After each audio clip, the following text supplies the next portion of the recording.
Armstrong கொலை வழக்கில் மேலும் ஒரு வழக்கறிஞர் கைது செய்யப்பட்டிருக்கிறார். அண்மை செய்தியாக பார்க்கிறோம்.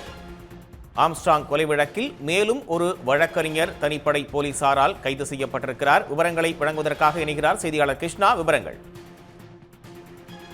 நிச்சயமாக பகுஜன் சமாஜ் கட்சி மாநில தலைவராக இருந்த ஆம்ஸ்ட்ராங்கை படுகொலை செய்யப்பட்ட விவகாரத்தில் 17வது நபராக வழக்கறிஞர் ஒருவர் அதிரடியாக கைது செய்யப்பட்டிருக்கிறார்.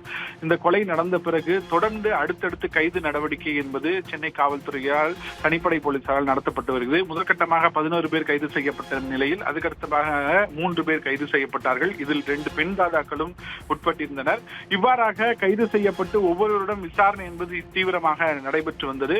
குறிப்பாக இந்த கொலை சம்பவத்தில் யார் யார் தொடர்பு இருக்கிறார் என்பது குறித்த ஒரு விரிவான விசாரணையை சென்னை முழுவதும் நடத்தி இருக்கிறார்கள். இதில் முக்கியமாக 3 ரவுடிகள் தொடர்பு இருப்பதை தெரிய வந்து அவர்களை பற்றிய தீவிரமான விசாரணை என்பது தனிப்படை போலீசார் நடைபெற்று வரும் நிலையில் தற்போது வழக்கறிஞர் சிவா என்பவரை தனிப்படை போலீசார் கைது செய்திருக்கிறார்கள். மணலி மாத்தூரை சேர்ந்த வழக்கறிஞர் சிவா சம்பவம் செந்தில் எனப்படும் இந்த ரவுடியுடன் தொடர்பு இருப்பது தெரிய வந்திருக்கிறது.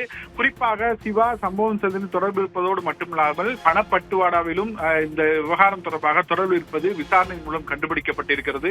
எனவே ஆம்ஸ்ட்ராங் கொலை வழக்கில் இவர் முக்கியமாக கருதப்பட்டு இவரை அதிரடியாக போலீசார் கைது செய்திருக்கிறனர். குறிப்பாக இந்த வழக்கை பொறுத்தவரையில் இவர் 5வது வழக்கறிஞராக கைது செய்யப்பட்டிருக்கிறார். மொத்தம் 17 பேர் கைது செய்யப்பட்டிருக்கிற நிலையில் மணலி மாத்தூரை சேர்ந்த வழக்கறிஞர் சிவா என்பவரிடம் கைது நடவடிக்கை மேற்கொண்டு அவரிடம் விரிவான விசாரணை நடத்தப்பட்டு எழும்பூர் நீதிமன்றத்தில் ஆஜர்படுத்தியிருக்கிறார்கள்.